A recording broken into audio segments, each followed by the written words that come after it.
Hello dear student, welcome back. इस video में आपको पढ़ाने वाला हूं अहमदनगर, गोलकुंडा, बीजापुर, बीदर और बरार का इतिहास।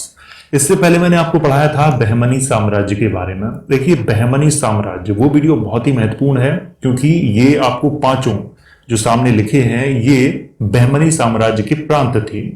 बहमनी साम्राज्य का जब अंत हो गया था तब इन्होंने अपने आप को स्वतंत्र कर लिया था। इसीलिए आज मैं इस वीडियो में आपको इन पांचों के बारे में डिटेल से पढ़ाने वाला हूं।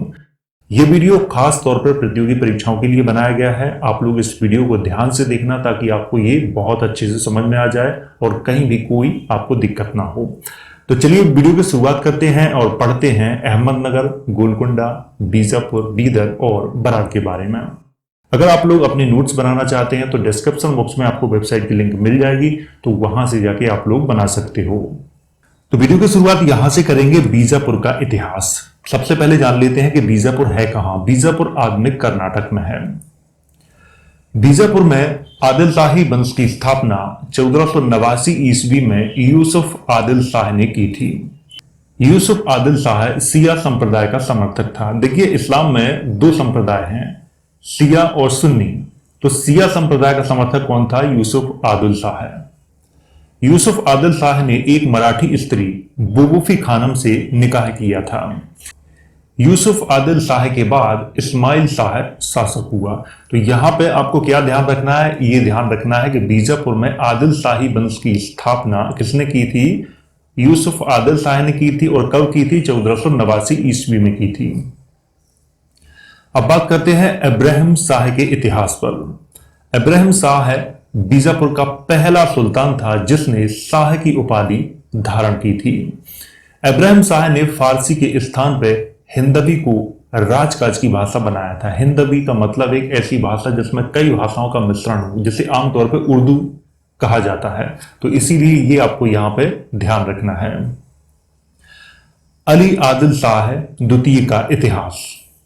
अली आदिल शाह द्वितीय ने अहमदनगर के शासक हुसैन निजाम की पुत्री चांद बीवी से निकाह किया था। अली आदिल शाह द्वितीय ने बीजापुर में गोल गुंबद का निर्माण करवाया था। देखिए, गोल गुंबद के बारे में अब तक बहुत बार प्रश्न पूछा जा चुका है प्रतियोगी परीक्षाओं में, तो इसको आप विशेष तौर पर याद रखें। तो ये गोल गुंबद कहां है? बीजापुर में। और बीजापुर कहां है? कर्नाटक में। अब बात करते हैं इब्राहिम शाह द्वितीय के इतिहास। इब्राहिम शाह द्वितीय को आदिल शाही वंश का सबसे महानतम शासक माना जाता है। तो आप लोग ये सोच रहे होंगे कि मैं एक पॉइंट पॉइंट करके मैं आपको बता रहा हूं, जो भी शासक होता है और जिस शासक के शासनकाल में कुछ महत्वपूर्ण कार्य हुआ हो, मैं वही पॉइंट बताता हूं। देखिए, जो प्रतियोगी परीक्षा की दृष्टि से बहुत ज्यादा महत्वपूर्ण है और आने की संभावना है, मैं वही आपको बताता हूं। एकदम डिटेल से नहीं बता रहा हूं मैं। प्रतियोगी परीक्षाओं में जितना काम आए आप उतना ही पढ़िए और उतना ही आपको काम आएगा। वो फालतू का इतिहास पढ़ना बेकार है। तो इसीलिए यहां पे मैं प्रतियोगी परीक्षा के लिए पढ़ा रहा हूं, तो उसमें जो आने की संभावना है वही मैं पढ़ाऊंगा। जो आने की संभावना ही नहीं है उसको मैं नहीं पढ़ाता हूं। इब्राहिम शाह द्वितीय को उदार स्वभाव के कारण जगत गुरु और अबला बाबा के नाम से भी जाना जाता था। तो इसको भी आपको ये ध्यान रखना है। यहां पर अबला बाबा और जगत गुरु के नाम से किस शासक को जाना जाता था? इब्राहिम शाह द्वितीय को। इब्राहिम शाह के शासन काल में राज्य की संपूर्ण शक्ति चांद बीबी के हाथों में रही थी। इब्राहिम शाह द्वितीय ने नौरसपुर नगर को बसाया था। देखिए, ये नौरसपुर नगर अगर आधुनिक रूप से देखा जाए तो इसका नाम नौरसपुर नगर नहीं है, नरसापुर है, जो कि तेलंगाना में है। इब्राहिम शाह द्वितीय ने किताब ए नौरस की रचना भी की थी। देखिए, किताब ए नौरस, वैसे तो ये महत्वपूर्ण था, ये प्रश्न यहां से बन सकता था, लेकिन अभी तक किसी भी प्रतियोगी परीक्षाओं में ऐसा पूछा नहीं गया है, तो इसलिए मैंने इसको हाईलाइट भी नहीं किया हुआ है। इब्राहिम शाह द्वितीय के शासनकाल में फरिश्ता ने तारीख ए फरिश्ता की रचना की थी। तो यहां पर देखिए, फरिश्ता को आपको याद रखना है क्योंकि फरिश्ता के बारे में भी बहुत सारे प्रश्न प्रतियोगी परीक्षाओं में पूछे जाते हैं। तो तारीख ए फरिश्ता की रचना किसके शासनकाल में की थी? इब्राहिम शाह द्वितीय के शासनकाल में की थी। किसने? फरिश्ता ने। इब्राहिम शाह द्वितीय के बाद मोहम्मद अली आदिल शाह तृतीय शासक हुआ था। अब पढ़ते हैं सिकंदर शाह का इतिहास। सिकंदर शाह को बीजापुर के आदिल शाही वंश का अंतिम शासक माना जाता है। तो बीजापुर के आदिल शाही वंश का अंतिम शासक किसको माना जाता है? सिकंदर शाह को माना जाता है। 1686 ईस्वी में बीजापुर को औरंगजेब ने मुगल साम्राज्य में मिला लिया था। तो कब मिलाया था? 1686 ईस्वी में किसने मिलाया था? औरंगजेब ने। तो यहां से बीजापुर का इतिहास होता है खत्म। अब बात करते हैं अहमदनगर के इतिहास पर। अहमदनगर है कहां, ये पहले जान लेते हैं। अहमदनगर आधुनिक महाराष्ट्र में है। अहमदनगर में निजाम शाही वंश की स्थापना 1490 ईस्वी में मलिक अहमद शाह ने की थी। अहमद शाह ने निजाम उल मुल्क की उपाधि धारण की थी। अहमद शाह ने 1490 ईस्वी में अहमदनगर को बसाया था। देखिए, अहमदनगर को बसाया था, किसने बसाया था? अहमद शाह ने ही बसाया था। तो इसको आपको यहां पर ध्यान रखना है विशेष तौर पर। अब बात करते हैं बुरहान निजाम शाह के इतिहास पर। बुरहान निजाम शाह का वास्तविक नाम बुरहान था। बुरहान निजाम शाह अहमदनगर का प्रथम शासक था जिसने निजाम शाह की उपाधि धारण की थी। बुरहान निजाम शाह को अहमद शाह का पुत्र माना जाता है। अब बात करते हैं हुसैन निजाम शाह के इतिहास पर। देखिए, जो इंपॉर्टेंट है, बहुत ज्यादा इंपॉर्टेंट है, अब तक प्रतियोगी परीक्षाओं में पूछा जा चुका है, तो उन पॉइंट्स को मैंने हाईलाइट किया हुआ है। और जो अभी तक प्रतियोगी परीक्षाओं में नहीं पूछे गए हैं तो उनको मैंने हाईलाइट नहीं किया हुआ है, लेकिन आने की संभावना है तो इसलिए उनको मैंने इस वीडियो में ऐड किया हुआ है। अब बात करते हैं हुसैन निजाम शाह के इतिहास पर। हुसैन निजाम शाह के शासनकाल 1562 ईस्वी में बीजापुर के शासक, गोलकुंडा के शासक और विजयनगर के शासकों ने मिलकर अहमदनगर पे आक्रमण करके खूब लूटा था। इसी आक्रमण का बदला लेने के लिए निजाम शाह ने क्या किया था कि अहमदनगर, बीजापुर, गोलकुंडा और बीदर की एक संयुक्त सेना बनाई थी, जो कि एक विशाल सेना थी। और जनवरी 1565 ईस्वी में निजाम शाह ने क्या किया कि विजयनगर पे आक्रमण किया और 23 जनवरी 1565 ईस्वी को दोनों सेनाओं के मध्य युद्ध हुआ और इस युद्ध को तालीकोटा युद्ध या राक्षसी तांगड़ी के नाम से जाना जाता है। और ये राक्षसी तांगड़ी एक गांव था और उसी गांव के पास में ये युद्ध हुआ था। दरअसल इतिहासकारों ने इसके दो नाम दिए हैं। कुछ इतिहासकार इस युद्ध का नाम राक्षसी तांगड़ी लिखते हैं, तो कुछ इतिहासकार इस युद्ध का नाम तालीकोटा युद्ध लिखते हैं। तो आपको थोड़ा कंफ्यूज नहीं होना है। इस युद्ध में विजयनगर की बुरी हार हुई थी और विजयनगर को पूरा नष्ट ही कर दिया गया था। उस समय विजयनगर के शासक थे सदाशिव राय। सदाशिव राय तो नाम मात्र के शासक थे, लेकिन वास्तविक जो शक्ति थी वो राम राय के हाथों में थी। लेकिन राम राय की इस युद्ध में हत्या कर दी गई थी। तो आपको याद रखना है कि 23 जनवरी 1565 ईस्वी को कौन सा युद्ध हुआ था? तालीकोटा का युद्ध या राक्षसी तांगड़ी का युद्ध हुआ था। इसको आपको विशेष तौर पर ध्यान रखना है। मुर्तजा निजाम शाह का इतिहास, अब इस पर थोड़ी बात करते हैं। मुर्तजा निजाम शाह के शासनकाल में मुगलों ने पहली बार अहमदनगर पर आक्रमण किया था। मुर्तजा निजाम शाह के बाद मीरान हुसैन, इस्माइल, बुरहान और इब्राहिम शासक हुए, लेकिन इनके शासनकाल में कोई भी विशेष कार्य नहीं हुआ जो प्रतियोगी परीक्षाओं की दृष्टि से महत्वपूर्ण हो। तो इसीलिए मैंने केवल इनके यहां पर नाम लिखे हुए हैं। अब बात करते हैं मलिक अंबर के इतिहास पर। अहमदनगर का शासक मुर्तजा द्वितीय था, लेकिन वास्तविक सत्ता वजीर मलिक अंबर के हाथों में थी।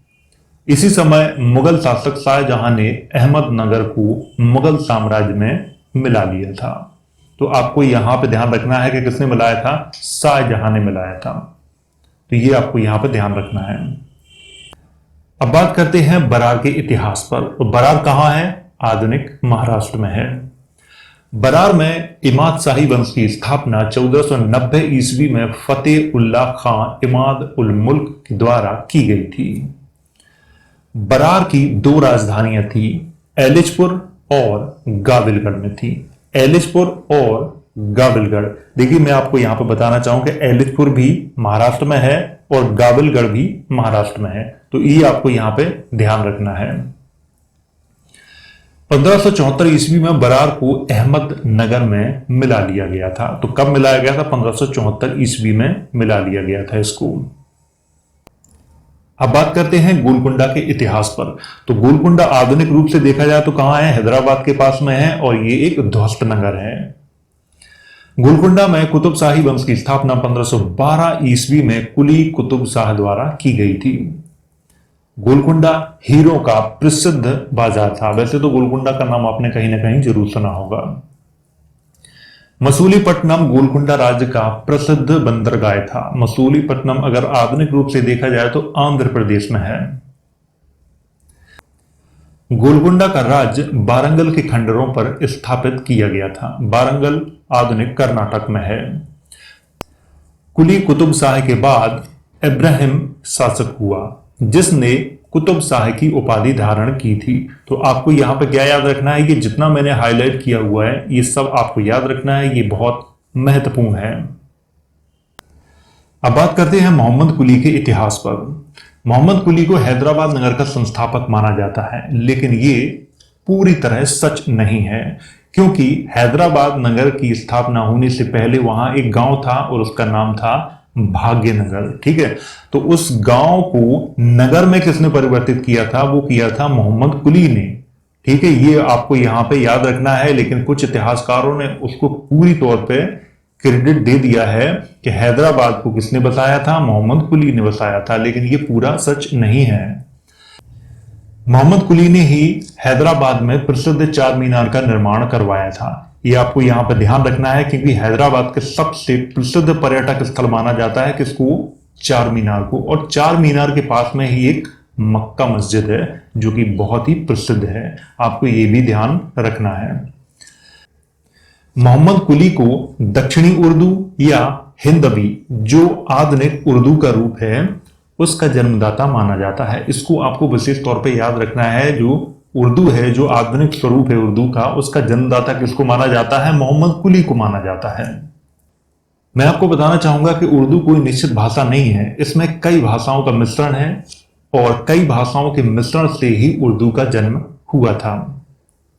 मोहम्मद कुली के बाद मोहम्मद और अब्दुल्ला शासक हुए, लेकिन इन दोनों के शासनकाल में कोई भी विशेष कार्य नहीं हुआ था जो प्रतियोगी परीक्षा की दृष्टि से बहुत महत्वपूर्ण हो।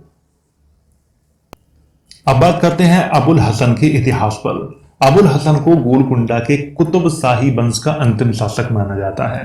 मैं आपको बता चुका हूं कि गोलकुंडा कहां है? हैदराबाद के पास में है और एक ध्वस्त नगर है। तो कुतुब शाही वंश का अंतिम शासक किसको माना जाता है? अबुल हसन को माना जाता है। 1687 ईस्वी में मुगल शासक औरंगजेब ने गोलकुंडा को मुगल साम्राज्य के अधीन कर लिया था। इसको भी आपको विशेष तौर पे याद रखना है कि 1687 में औरंगजेब ने गोलकुंडा को मुगल साम्राज्य में शामिल कर लिया था। अब बात करते हैं बीदर के इतिहास पर। तो बीदर आधुनिक कहां है? बीदर आधुनिक कर्नाटक में है। तो बीदर में वारिद शाही वंश की स्थापना 1526 ईस्वी में अमीर अली वारिद के द्वारा की गई थी। अमीर अली वारिद को ढक्कन का लोमड़ी कहा जाता था। ढक्कन का लोमड़ी का मतलब है कि दक्षिण का लोमड़ी किसको कहा जाता था? अमीर अली वारिद को कहा जाता था। 1619 ईस्वी में इब्राहिम आदिल शाह द्वितीय ने बीदर को बीजापुर राज्य में शामिल कर लिया था। किसमें शामिल कर लिया था? बीजापुर राज्य में शामिल कर लिया था। अब बात करते हैं साहित्य, कला एवं प्रशासन पर। प्रसिद्ध सूफी संत गेसु दराज दक्षिण के पहले विद्वान थे जिन्होंने फारसी लिपि में उर्दू की पहली पुस्तक मिरात उल आशिकी की रचना फारसी शैली में की थी। तो उर्दू की पहली पुस्तक कौन सी थी? मिरात उल आशिकी। और इसकी रचना किसने की थी? सूफी संत गेसु दराज ने की थी।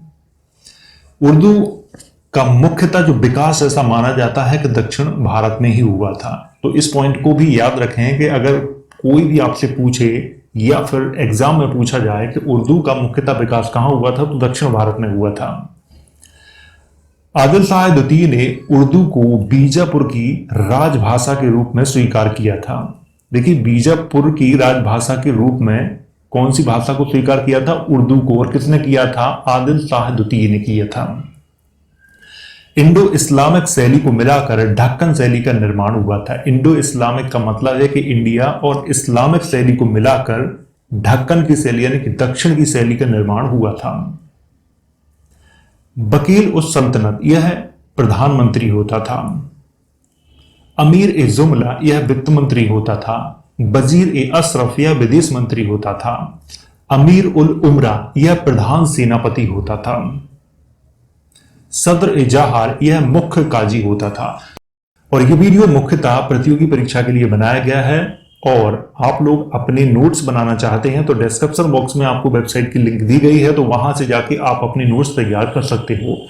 वीडियो कैसा लगा जरूर बताना, और अगर आपको लगता है कि इस वीडियो में कुछ छूट गया है तो आप कमेंट करके नीचे मुझे बता सकते हो। तो मैं वीडियो में तो कुछ भी एडिट नहीं कर सकता, लेकिन वेबसाइट पे उसे एडिट कर सकता हूं, तो वहां आप उसे देख सकते हो। तो वीडियो को करते हैं समाप्त। वीडियो देखने के लिए धन्यवाद।